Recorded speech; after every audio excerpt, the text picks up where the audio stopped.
दैनिक छत्तीसगढ़ के जम्मू संगवारी और भाई बहनी मल्ला जय जोहार नमस्कार। दैनिक छत्तीसगढ़ चैनल देखना शुरू कर चुके हैं आप और छत्तीसगढ़ प्रदेश की आज की तमाम सभी महत्वपूर्ण बड़ी खबरों की शुरुआत चैनल को सब्सक्राइब करने के साथ। छत्तीसगढ़ में कई जगहों पर तेज बारिश के साथ जमकर ओले गिरे, जिसकी वजह से लोगों को गर्मी से राहत मिली, लेकिन धान की फसल को काफी नुकसान पहुंचा है। छत्तीसगढ़ में पश्चिमी विक्षोभ के कारण एक मौसम में काफी बड़ा बदलाव देखने को मिला है। रायपुर, कोरबा और पिंडरा समेत कई जगहों पर तेज बारिश के साथ जमकर ओले गिरे। तेज गर्मी के बीच हुई बरसात की वजह से जहां लोगों को राहत मिली, तो वहीं ओले गिरने की वजह से धान की फसल को काफी नुकसान भी पहुंचा है। मौसम विज्ञान विभाग ने 5 जिलों में यानी बलौदाबाजार, कोरबा, रायगढ़ और साथ ही जशपुर, सरगुजा के लिए ऑरेंज अलर्ट जारी किया है। इसके अलावा रायपुर, धमतरी, महासमुंद, गरियाबंद समेत कुछ हिस्सों के लिए येलो अलर्ट जारी है, यानी यहां आज भी गरज चमक के साथ बौछारें पड़ सकती हैं। छत्तीसगढ़ में 57,000 शिक्षक और 2160 प्रोफेसरों की कमी है, जिसको लेकर एनएसयूआई ने सरकार को एक अल्टीमेटम दिया है भर्ती प्रक्रिया को शुरू करने की मांग को लेकर। बता दें कि छत्तीसगढ़ की शिक्षा व्यवस्था को लेकर अब एनएसयूआई ने मोर्चा खोल दिया है। एनएसयूआई प्रदेश अध्यक्ष नीरज पांडे ने मुख्यमंत्री विष्णुदेव साय को चिट्ठी लिखकर 15 जून तक भर्ती प्रक्रिया को शुरू करने की मांग की है।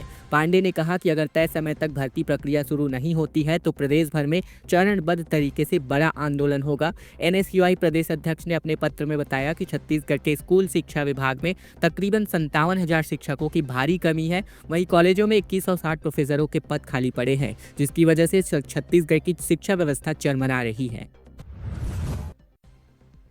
छत्तीसगढ़ के रायपुर में ड्रिंक एंड ड्राइव मामले में 11 लोगों पर एक्शन कार्यवाही देखने को मिला, जहां 10,000 रुपए का जुर्माना ठोका गया।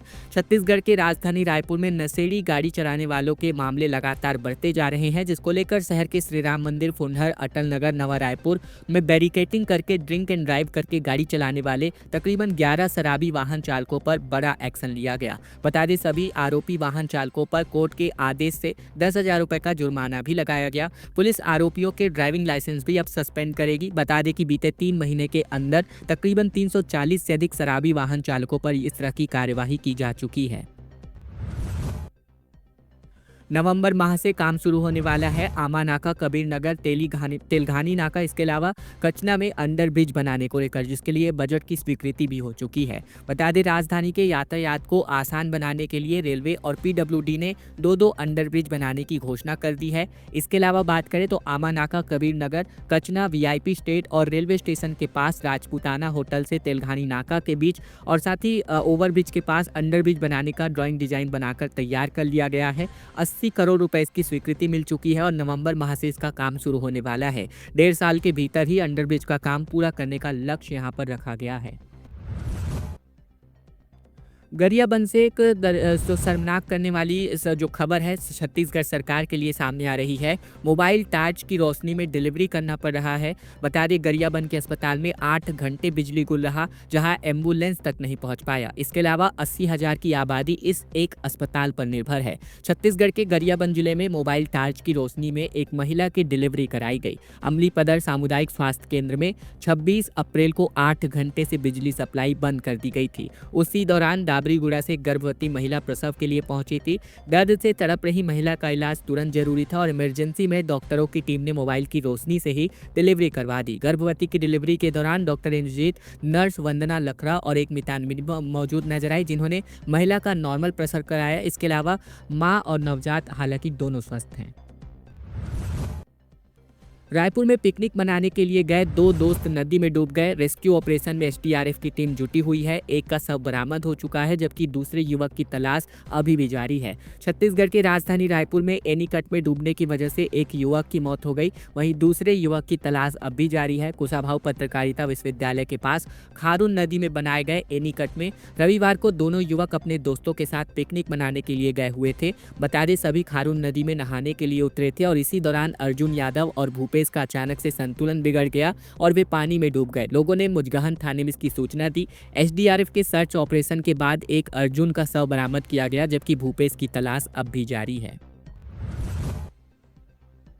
अंबिकापुर निगम में 694 करोड़ का बजट पेश किया गया। 2 करोड़ घाटे का अनुमान है। लोगों पर टैक्स का अतिरिक्त बोझ हालांकि इस बार नहीं पड़ने वाला है।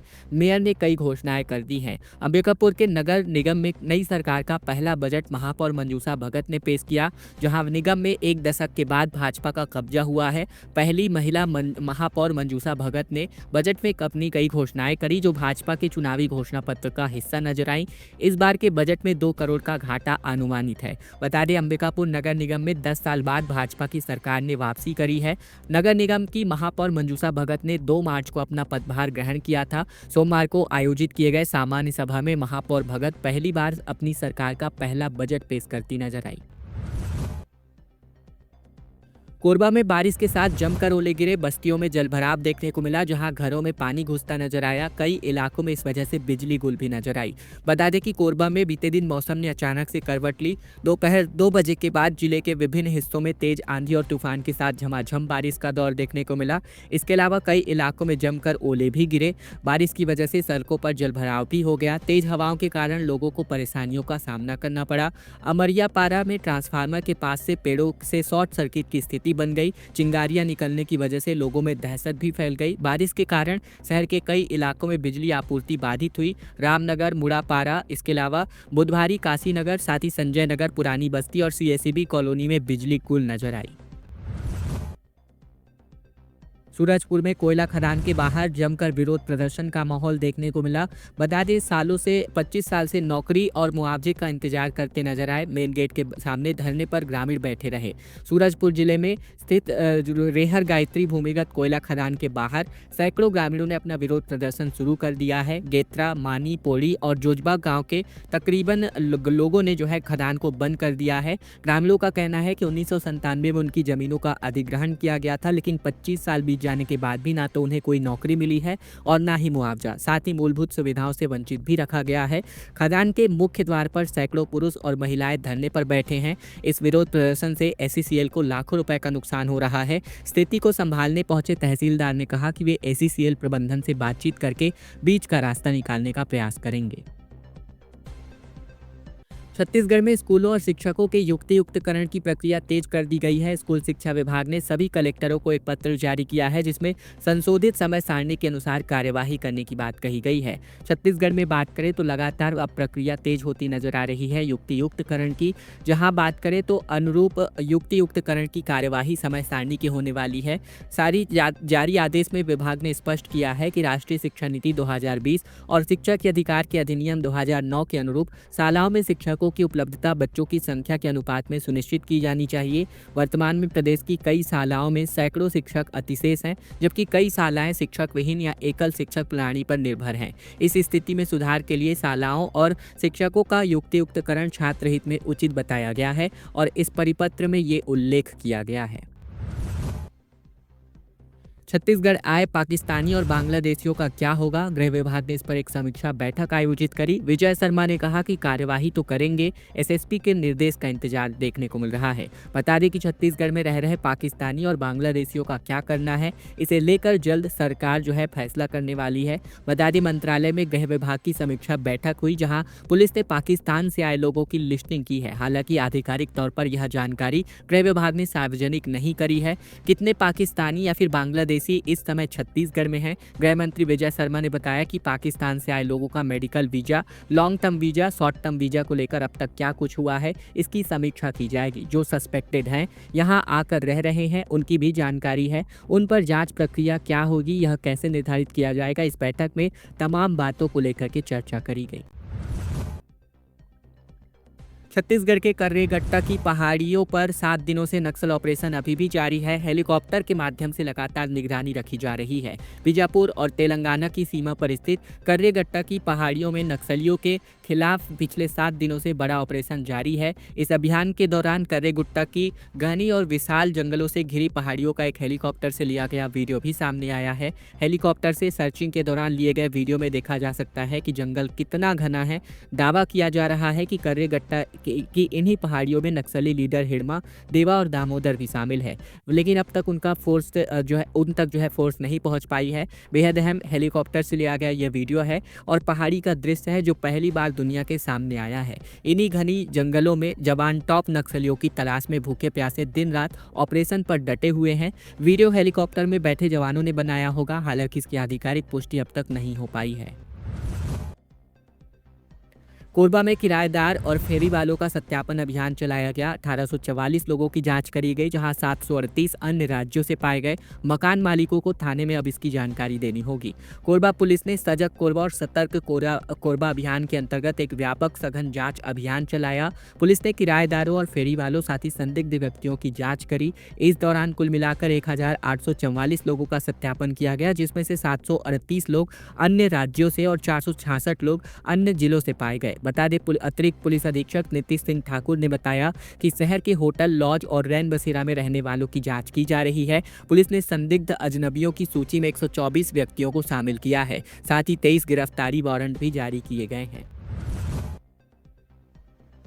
छत्तीसगढ़ में जमीन रजिस्ट्री के सिस्टम में 10 बड़े बदलाव देखने को मिल रहे हैं, जहां आधार से प्रॉपर्टी को लिंक किया जाएगा। धोखाधड़ी से बचने जमीन लेने से पहले अब इसकी डिजिटल डिटेल खंगाली जाएगी। बता दें कि छत्तीसगढ़ में जमीन की रजिस्ट्री से जुड़े 10 नए बड़े बदलाव लागू किए जा रहे हैं। इसकी आधिकारिक पंजीयन विभाग ने मंत्री ओपी चौधरी को जानकारी दी। मंत्री चौधरी ने पंजीयन विभाग के अधिकारियों और कर्मचारियों के कामकाज का रिव्यू भी किया।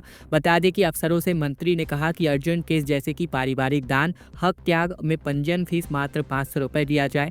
बैठक में अफसरों ने बताया कि पंजीयन विभाग ने राज्य के लिए 2,979 करोड़ का राजस्व हासिल किया है। विभाग ने 85 नए पदों पर भर्ती की जानी है। मंत्री चौधरी ने इसे भी जल्द शुरू करने को लेकर निर्देश जारी किया है।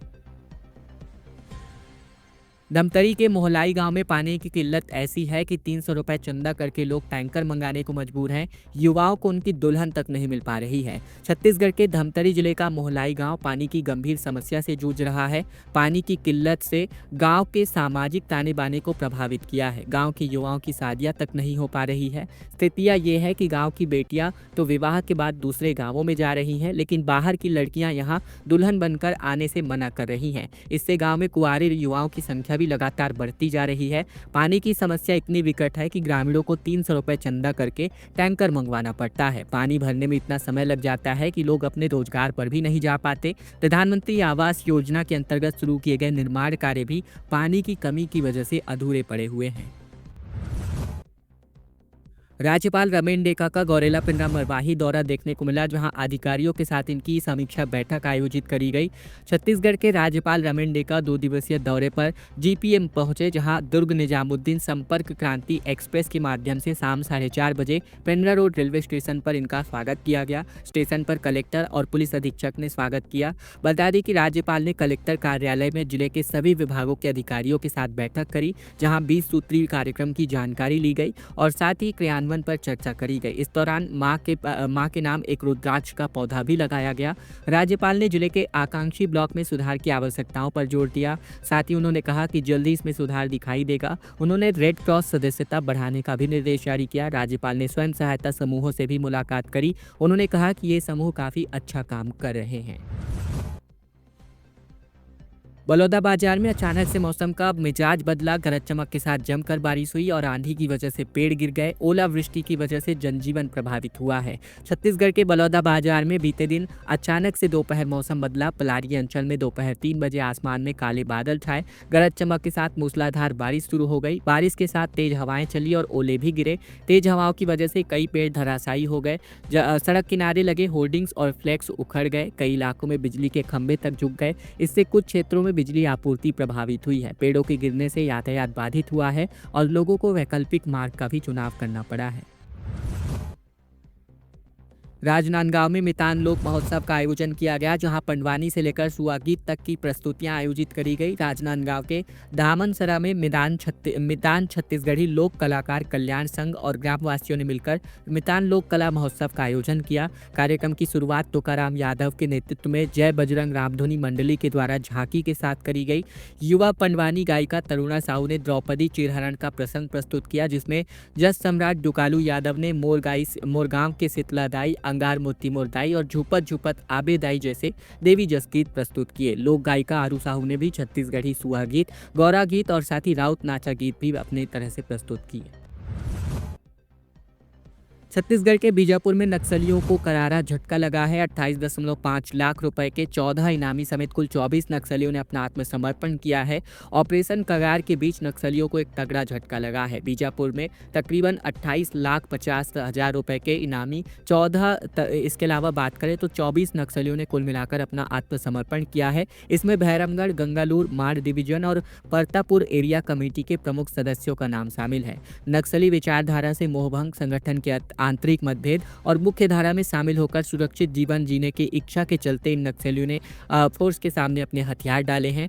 आत्मसमर्पण करने वालों को छत्तीसगढ़ सरकार की आत्मसमर्पण नीति के अंतर्गत प्रति व्यक्ति 50,000 रुपए की प्रोत्साहन राशि यहां पर दी जानी है। दोस्तों, खबरों का सिलसिला बस यही तक का था। अगर आपको यह वीडियो पसंद आया है, वीडियो को जरूर से लाइक कर लीजिएगा। चैनल पर अभी तक नए हैं, चैनल जरूर से सब्सक्राइब कर लीजिएगा ताकि प्रतिदिन की महत्वपूर्ण खबरें और छत्तीसगढ़ के समाचार बिना किसी रुकावट रोजाना हम आप तक पहुंचा सके। तो चैनल को जरूर से सब्सक्राइब कर लीजिएगा।